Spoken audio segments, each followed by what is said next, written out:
I used to believe that a quiet neighborhood was a guarantee of peace. Willow Creek shattered that illusion within a week. The neighborhood brochures had promised tree-lined streets, smiling neighbors, and award-winning community standards. Emma fell in love instantly. She imagined weekend strolls, block parties, a little herb garden out back. I wanted it for her. I wanted to believe that small towns still harbored small kindnesses. We closed on the house in late spring.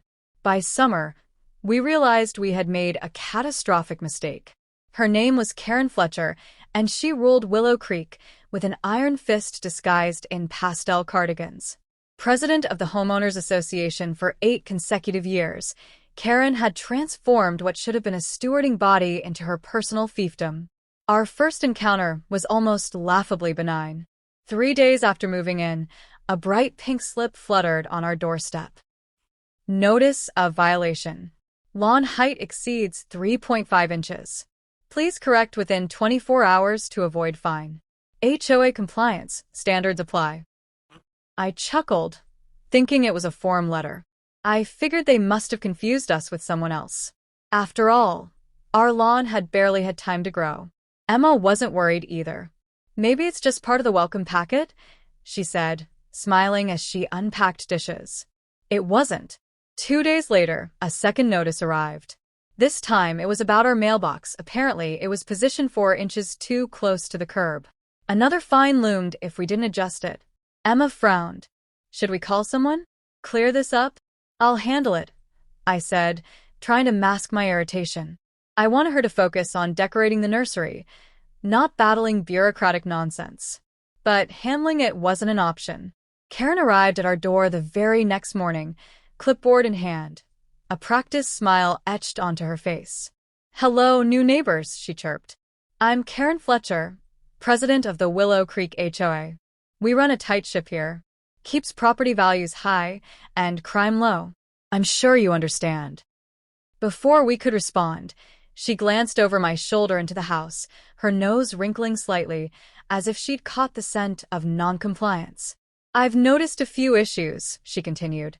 Nothing serious yet. But it's best to start off on the right foot, don't you think? I smiled tightly. Emma, ever the diplomat, invited her in for coffee. Karen declined, but not before leaving a packet of HOA bylaws thick enough to stun a burglar. The rules were absurd.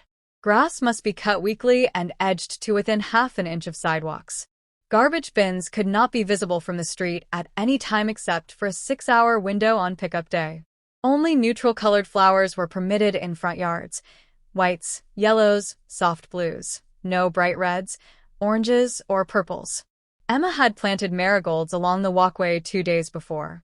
Bright, cheerful, unapologetically orange marigolds. We were doomed. The targeting began immediately.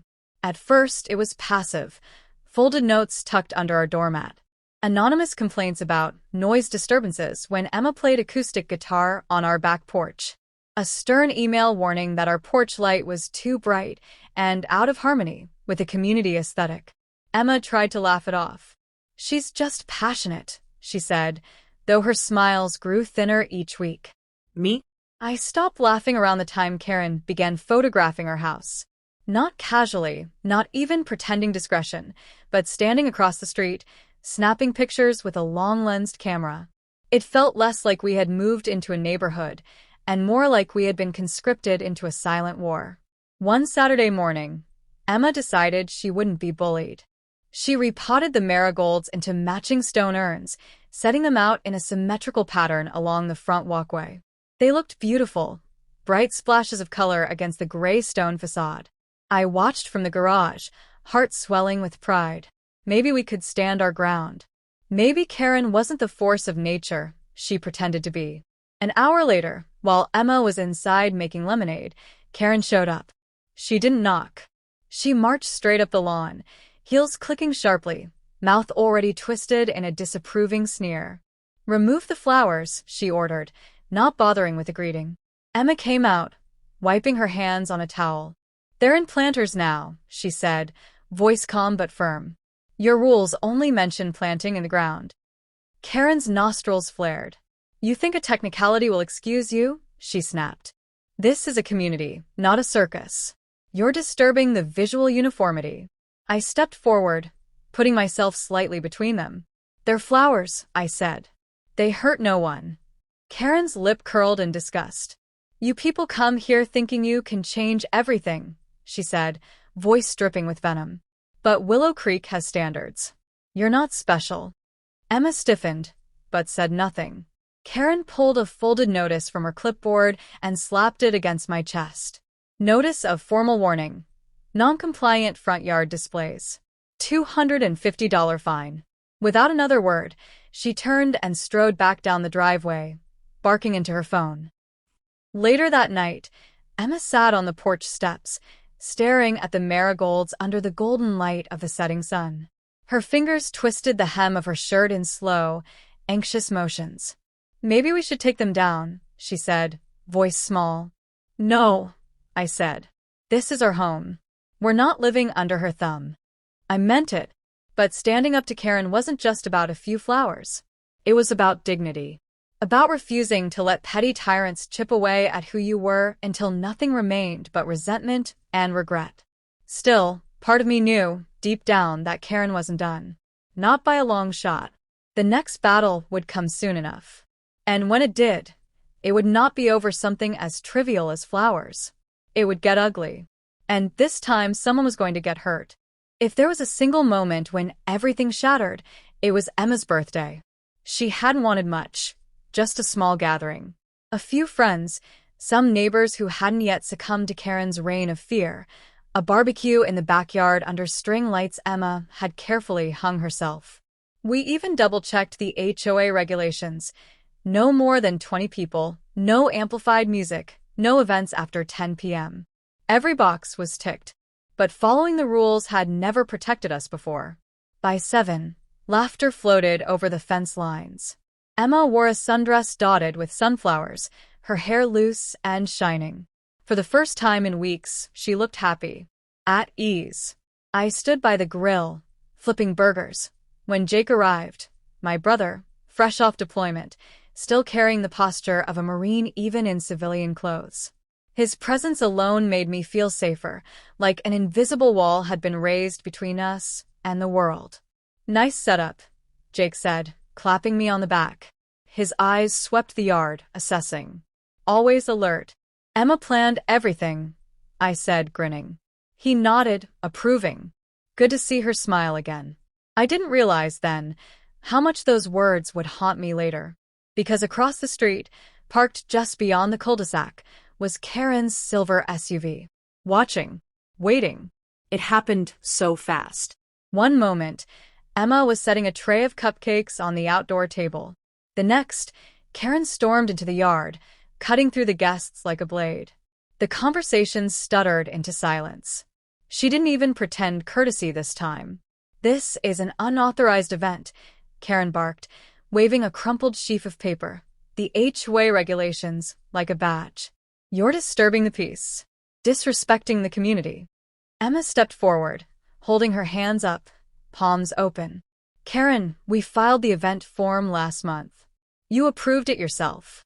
Her voice was steady but tight, coiled with tension. Karen's eyes gleamed with something beyond anger. Something almost feral. I can revoke permission at any time, she snarled. And I revoke it now. She shoved the papers against Emma's chest. Emma staggered back a step, startled, dropping the tray of cupcakes onto the grass. Karen followed, jabbing a finger into Emma's shoulder. Once. Twice. I moved instinctively, but Jake's hand shot out, gripping my arm. Wait, he muttered under his breath. I didn't understand, not yet. Then Karen did the unthinkable. She grabbed a fistful of Emma's hair and yanked. Emma cried out, stumbling to her knees. Gasps rippled through the crowd. For one long, disbelieving heartbeat, no one moved. Even the birds in the trees seemed to fall silent. Karen loomed above Emma, breathing hard, flushed with righteous fury. And that's when Jake moved. It was like watching a switch flip. One moment, Jake stood relaxed at the edge of the party. The next, he was in motion, fast, fluid, unstoppable. 3 long strides, and he was there. Let go of her, he said, voice low and cold. Karen barely had time to turn before Jake seized her wrist in a controlled, tactical grip. He twisted just enough to make her gasp and release Emma's hair. In the same motion, Jake swept Karen's feet out from under her and pinned her to the grass. No unnecessary force. No injury. Just pure, trained precision. Enough to restrain, to neutralize. Karen shrieked, struggling against him, flailing uselessly. Phones came out. Cameras clicked. Neighbors recorded every second. "You're assaulting me," Karen howled. Jake didn't even blink. "You assaulted her," he said simply, nodding toward Emma, who was being helped to her feet by a couple of horrified guests. Someone called 911. I knelt beside Emma, checking her carefully. Tears filled her eyes, but she shook her head, refusing to cry in front of Karen. That small act of defiance made my heart break and swell at the same time. The sirens arrived minutes later. Red and blue lights bathed the lawn. 2 uniformed officers stepped out, hands hovering near their belts, wary. Jake stood immediately, raising his hands in a show of compliance. Karen sprang to her feet, rushing to the officers. "Arrest him," she screeched. "He attacked me. He assaulted me on my own property." One of the officers, a stocky man with a skeptical frown, looked at Jake, then at Karen, then at the dozen phones pointed at them. "We've got plenty of footage," someone called out. "She started it." The officer sighed heavily. "Let's get everyone's statement," he said, already knowing the outcome. While the officers separated everyone, I sat with Emma on the back porch, my arm around her shoulders. She trembled slightly, but there was steel beneath it. "I'm okay," she said, voice ragged. "You're not okay," I said softly. "But you will be." We watched as Karen was led, still shrieking, toward a patrol car. It was surreal, the queen of Willow Creek, humiliated under flashing lights. Neighbors whispered among themselves, already shifting allegiance like rats deserting a sinking ship. Jake returned from speaking with the police, rubbing his knuckles absently. "They're taking her in for questioning," he said. "Possible assault charges. They saw the videos. They saw everything." I nodded, feeling a strange, heavy mixture of rage and relief. Emma leaned her head against my shoulder. For the first time in months, I didn't feel powerless. For the first time, Karen had faced real consequences. But deep down, I knew this wasn't over. Karen wouldn't go quietly.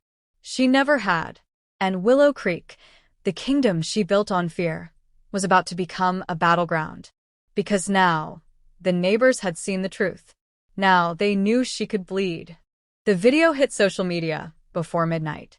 A shaky clip, only 3 minutes long, but it captured everything.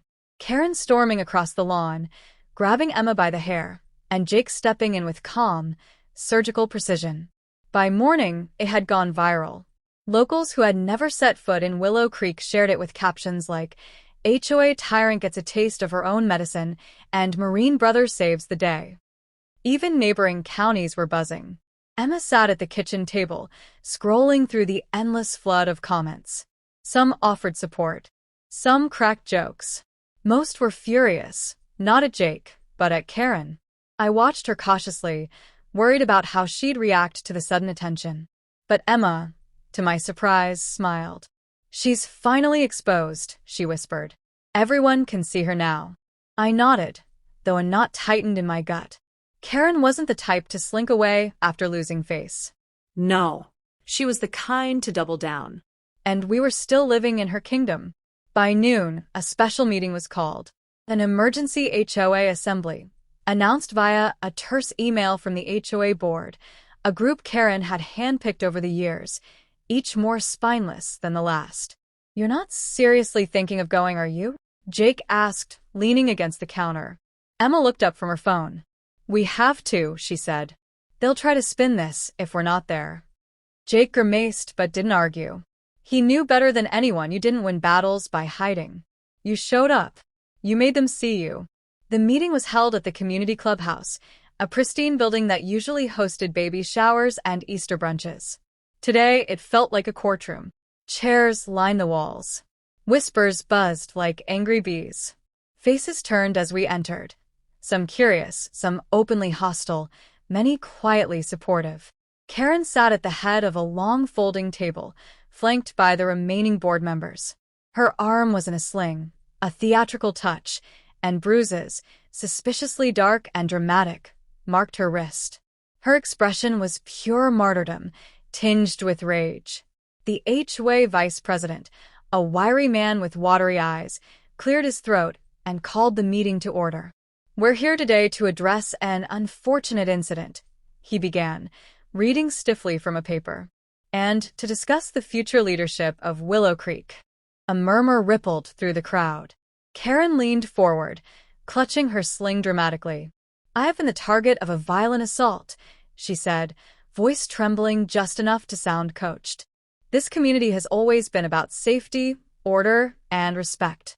But now we face lawlessness encouraged by new residents who have no regard for our standards." Jake shifted beside me, muscles coiling. I placed a hand lightly on his arm. "Wait," I whispered. "Let her bury herself." And she did. Oh, she did. Karen launched into a tirade about outsiders, low standards, and protecting property values. She painted herself as a defender, a victim, a misunderstood hero. By the time she finished, the room was dead silent, but not in agreement. No. Something had shifted. I could see it in the way neighbors looked at her, not with sympathy, but disgust. Mrs. Abernathy, an older woman who'd lived in Willow Creek since the first houses were built, rose slowly from her seat. "Karen," she said, voice shaking with suppressed anger. "We've all watched the video. We saw what you did. You attacked that young woman. You embarrassed this entire community." Karen blanched. "You don't understand the full context," she snapped. Another neighbor stood up. Then another. Then another. A wall of quiet, seething rebellion. Voices overlapped. "We're tired of your fines. You harass people. You've driven good families away." Someone near the back shouted, "You're a tyrant, Karen." The board members shifted uncomfortably. Karen turned to them, desperate, pleading. "You all know what I've done for this neighborhood," she cried. But none of them met her eyes, because they had seen it too. And now, for the first time, Karen stood alone. The motion to remove her from office came quickly. A simple majority vote. Hands raised, tentative at first, then bold. Even her former allies lifted their hands. Karen's mouth moved soundlessly, like a fish gasping on dry land. When the final count was announced, 37 in favor of removal, 2 abstentions, 0 opposed, she stood up so fast her chair toppled over. "You'll regret this," she shrieked. Security, hired hastily by the HOA for crowd control, moved toward her. Karen backed away, clutching her sling like a shield, before bolting from the clubhouse. The heavy doors slammed behind her with a sound that echoed. A moment of stunned silence followed. Then applause. Not polite, not hesitant. Thunderous, cathartic applause. Emma sagged against me, laughter and tears mixing freely. Jake grinned, clapping me on the back. "That's one battle won," he said. "But the war's not over." I knew he was right, because Karen Fletcher wasn't just a person. She was a symptom. The system she built, the petty tyranny, the fear, the manufactured power, still had roots here. If we wanted real change, we would have to tear it out, root and branch. But for tonight, at least, we had peace. And outside, under the wide-open summer sky, the marigolds still bloomed. Bright. Defiant. Free. The strange thing about a fallen tyrant is the silence that follows.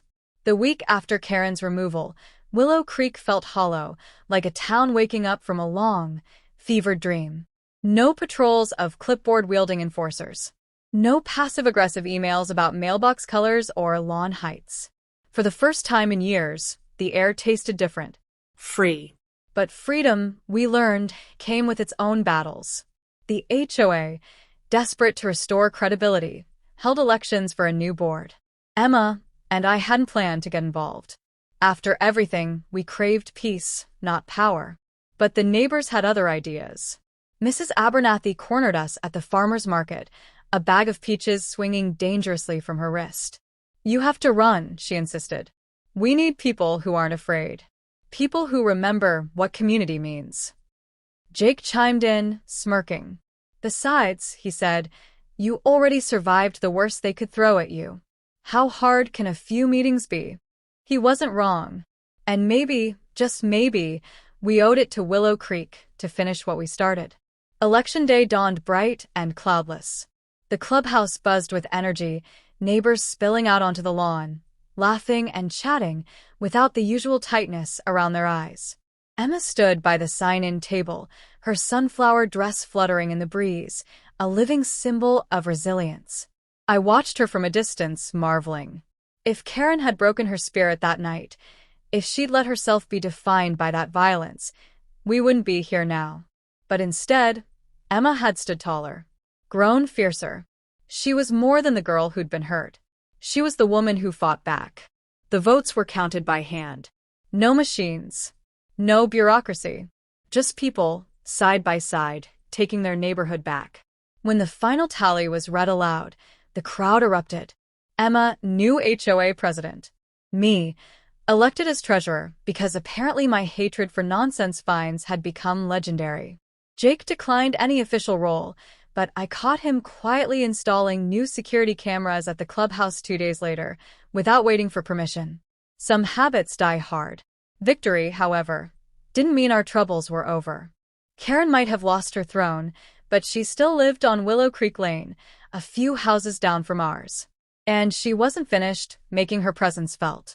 Passive-aggressive notes appeared on doorsteps. Anonymous complaints were filed about unauthorized gatherings, though now they were investigated by a fair committee instead of Karen's private army. Once, we found a smear of paint on our mailbox. Crude, angry, red. Jake installed motion detectors and floodlights within the hour. "Let her try," he said, voice as calm as ever. "We're ready now." Emma just shook her head, refusing to be rattled. "Let her stay angry," she said. "It means she knows she's lost." Over the next months, real change took root. The HOA bylaws were rewritten, no longer a weapon for petty cruelty, but a simple guide to keep the neighborhood safe and beautiful. Fines became rare and reasonable. People started hosting block parties again, chatting freely across driveways. Kids biked down the streets without being chased off for loitering. It wasn't perfect, but it was better, because the fear was gone, and in its place was something stronger: trust. One evening, not long after the last of the summer heat faded, Emma and I sat on our porch swing, sipping iced tea. The string lights she hung for her birthday, the night everything changed, still glowed softly above us. Jake joined us after his evening run, dropping onto the steps with a grunt. "Place looks good," he said, glancing around at the freshly painted houses, the tidy gardens, the kids chasing each other down the sidewalk. "Feels good too," I said. Emma leaned her head on my shoulder, her hand finding mine. For a moment, none of us spoke, just listened to the laughter, the crickets, the easy, breathing heart of a real community. Not ruled, not bullied, not broken, built. Together. Across the street, a porch light flicked off. Karen's house, still immaculate, still sterile, sat in shadows. She had become a ghost in her own kingdom, trapped by the walls she once used to cage others. Rumor had it she was considering selling, moving somewhere fresh, somewhere she could start over. We didn't fear her anymore. We pitied her, because she would never understand what made a neighborhood truly great. It wasn't rules. It wasn't power. It was the people who refused to let hate win. "Think she'll ever come to one of the block parties?" Jake asked, half joking. Emma smiled faintly. "Maybe," she said. "But if she does, she'll be just another neighbor. Not a queen. Not a tyrant. Just another person, learning how to live among others again." Maybe she would. Maybe she wouldn't. It didn't really matter, because we had already won. Not with fists. Not with revenge. But with something far more powerful. Community. Forgiveness. Hope. As the night deepened, we stayed on the porch, watching the stars prick holes in the velvet sky. Tomorrow would bring new challenges, new meetings, new arguments over whether lawns could be mowed on Sundays. Real life, messy and wonderful. But for tonight, there was peace. Real, lasting peace. And beneath the soft hum of the crickets, I thought I heard it. The sound of Willow Creek breathing again. Free. At last.